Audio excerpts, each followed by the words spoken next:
Travels by Broomstick comes to you from South Wales, the land of the dragon.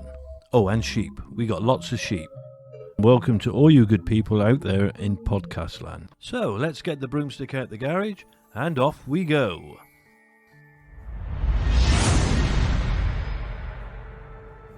Today's journey takes us to Wychbury Hill, located in Hagley, Stourbridge, in the borders of West Midlands and Worcestershire, in England. Wychbury Hill is the site of the Wychbury Obelisk, which is famous for its graffiti that reads, "Who put Bella in the Wych Elm?", which refers to the unsolved murder mystery of an unidentified woman that was discovered in 1943. The Wychbury Obelisk is also known as the Hagley Obelisk, or the Wychbury Monument, and this stands close to the summit of Wychbury Hill. It is a Grade 2 listed building. Me again. This is 84 feet high. It was commissioned as a landscape feature in 1758 by an illegitimate half-brother of the Littleton family at Hagley Hall, named Admiral Thomas Smith. It was once on an English heritage list of most endangered listed buildings, but in 2010 conservation work began to repair it, and in 2011 the obelisk had been completely restored. Since the 1970s, the obelisk has been defaced with the graffiti asking, "Who put Bella in the Wych Elm?" And this is why we have come here today. On April 18th, 1943, in the time of the Second World War, 4 local boys named Robert Hart, Thomas Willets, Bob Farmer and Fred Payne, along with their lurcher dogs, were walking through Hagley Wood to look for rabbits and birds' eggs to supplement their rations. Hagley Wood was a part of the Hagley estate that was owned by Lord Cobham, and the boys were trespassing. They knew that if they were caught they'd be punished, but this was exciting to them. As they walked through the woodlands, they came across a large wych elm tree. Bob Farmer thought this was a really likely place to find a blackbird's nest, so he climbed up to investigate. Bob glanced down into the big hollow trunk of the tree and found to his horror that there was a human skull looking right back at him. He fished it out of the tree using a stick. The boys knew that this was an incredibly serious matter, but they did not want to get in trouble for trespassing in the woods, so they put the skull back where they found it and they swore to keep it a secret from their parents. The boys ran home and did not mention the discovery of the skull to anyone.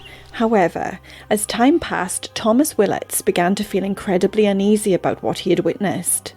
He was so frightened by the experience that he broke his promise not to mention the skull, and he told his parents. Thomas's father went to the police station and spoke to Sergeant Lambourne. The next day, the police went to investigate the tree. When the police checked the tree trunk, they found an almost complete skeleton, along with a gold wedding ring, a pair of crepe-soled shoes, and fragments of clothing. The skull was intact, and a valuable piece of evidence as it still had a clear dental pattern and tufts of hair attached to it. The right hand was discovered complete approximately 10 metres away from the tree, and this very macabre discovery is why people in the village started gossiping about tales of witchcraft. Professor James Webster, a forensic scientist, was able to reconstruct most of the skeleton.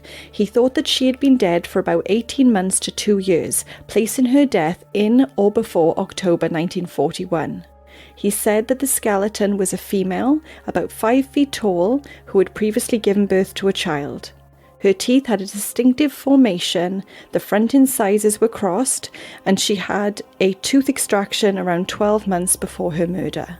Professor Webster discovered a piece of taffeta in her mouth which suggested that she had died from suffocation, and he said that the woman's body would have been still warm when she was hidden inside the tree. They reconstructed her clothing, and a picture was circulated in hopes that someone would recognise her. She was wearing a woolen skirt and cardigan, a pink petticoat, and blue undergarments with a pair of black crepe-soled shoes. The mystery was not only why this woman was murdered, but also who she was.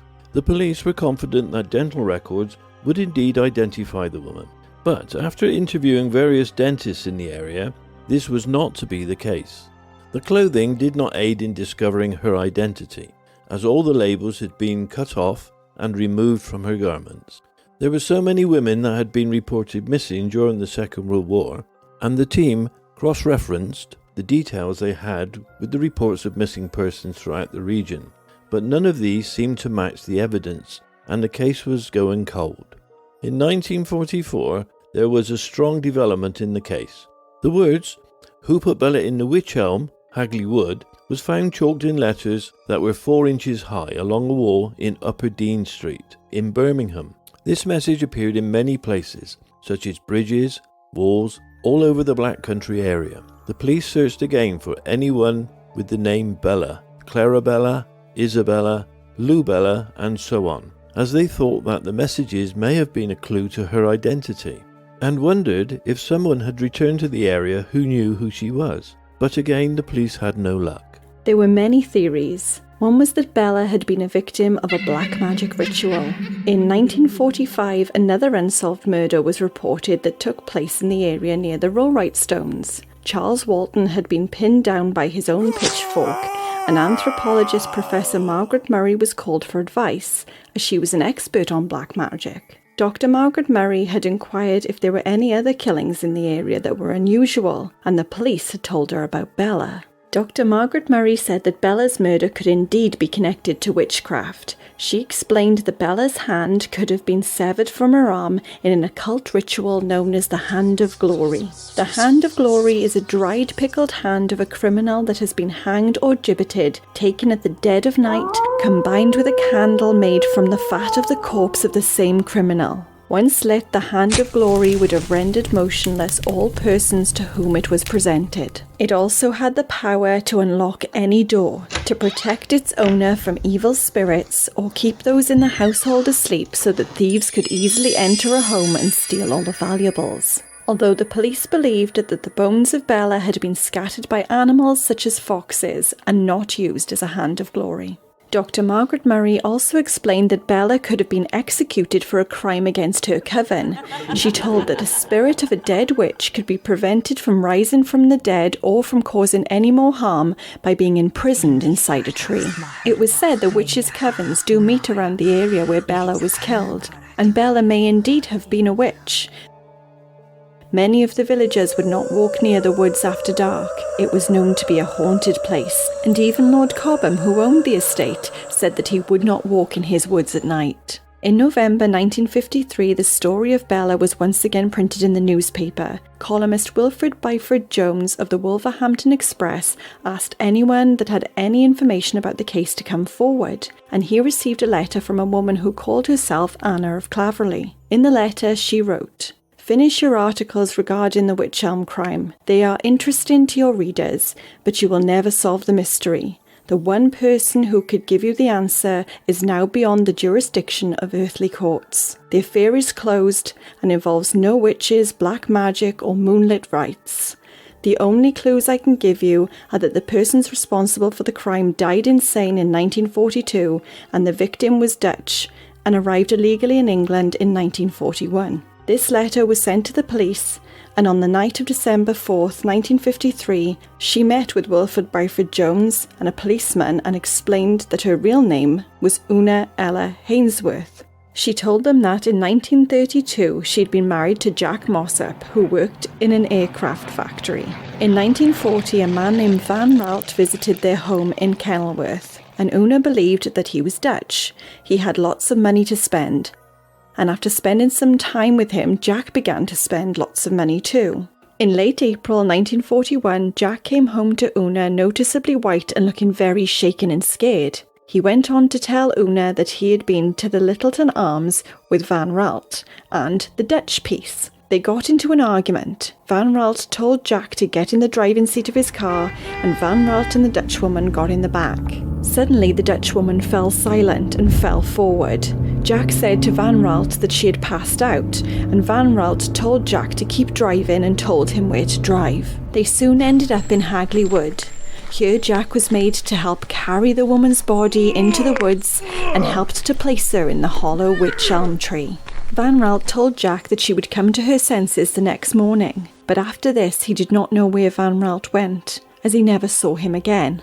In December 1941, Una explained that she left her husband due to his drinking and that she was suspicious of the money that he was acquiring, even though he was nearly always away from work. She thought that he must be selling secrets about his work to the Dutchman. She went on to tell the officer that she saw Jack a few times after they'd parted ways, but on one occasion in June 1942, he told her that he thought that he was losing his mind as he kept seeing the woman in the tree, and she was leering at him. He said that he could not sleep because of the reoccurring nightmares he was having of a skull inside the hollow tree looking up at him, and that it was affecting his health. In August 1942, Jack Mossop died of an overdose in the mental institution in Stafford. Una explained that she was not informed about his death and that she had no knowledge of the Hagley murder until she read the article in the newspaper. The man called Van Raalte was never found, and Una had no idea of the identity of the Dutchwoman. Could Van Raalte and the Dutchwoman have been secret spies? Another spy connection came from MI5, declassified documents about a man called Josef Jacobs, who was a German spy and the last person to be executed at the Tower of London. He was captured shortly after parachuting into Huntingdonshire during the Second World War and convicted of espionage under the Treachery Act of 1940. He was sentenced to death and shot by a military firing squad on the 15th of August 1941. A photograph of a woman named Clara Bauerle was found on his person. This was reportedly his lover, a German cabaret singer and actress that was trained as a spy and might have been sent over to England after him. She had spent a few years performing in the West Midlands and could speak English with a Birmingham accent. Clara's whereabouts remained a mystery for several decades. However, in 2016 it was discovered that Clara had died in a Berlin hospital on 16th of December 1942. To make matters worse, it soon came to light that the police had lost Bella's skeletal remains. At certain points over the decades, the bones were stored by the West Midlands Police, the West Midlands Police Museum, where Bella's skeleton was one of Professor James Webster's prized exhibits. And they were also stored at the Forensic Department at Birmingham University. In February 2018, Dr. Caroline Wilkinson, a forensic anthropologist and director of the Face Lab, at Liverpool John Moores University, completed a full facial reconstruction of Bella using photographs of her skull. This digital reconstruction shows Bella as a young woman smiling with her distinctive teeth on show, in the hope that someone would recognise her. But sadly, Bella remains a mystery and her murder remains unsolved. Her death was recorded as a murder by persons or person unknown. It was a really interesting adventure to visit this area. The surroundings are absolutely beautiful, and I've been interested in this case for so long that actually being in the area felt quite emotional to me. It really brought it home that Bella was an actual real person and not just a story. So the question remains, how many brooms would you give Hagley Wood and its surrounding area? Well, as you say, it's a very beautiful area, and I think it's a 3.5 brooms. So what do you think happened to Bella? What theory do you believe? Well, I'm inclined to believe the spy theory, I think. It was the right time, 1942, start of the Second World War, and it was inevitable that spies would be in the area because of all the manufacturing in the factories in the Midlands. So you believe Una's story about her husband Jack Mossop? Yeah, I think it's the most logical. So do you think that the graffiti meant something? Did somebody know something? Well, I think somebody knew something or thought they did, and rather than go to the authorities, they left cryptic messages everywhere. Do you think her name was really Lou Bella or Bella? It's a possibility, but I don't think anybody really knows. So do you think that the skeleton going missing was a cover-up or just somebody misplacing it? I think it was somebody just misplaced it. It's been to several places, 3 or 4 places, bits go missing. It's inevitable, really. Do you think that the case will ever be solved if the skeleton is found? Well, I suppose that's a possibility with modern science, but the problem, I think, is if you got DNA evidence from the skeleton, you still have to have something to compare it with. And I'm not sure they got anything to compare it with, so probably a dead end, if you'll excuse the pun. Well, at least she's been remembered for all these years. Well, we hope you've enjoyed today's adventures, and we hope you had a magical time. Please like and subscribe, and turn on episode notifications.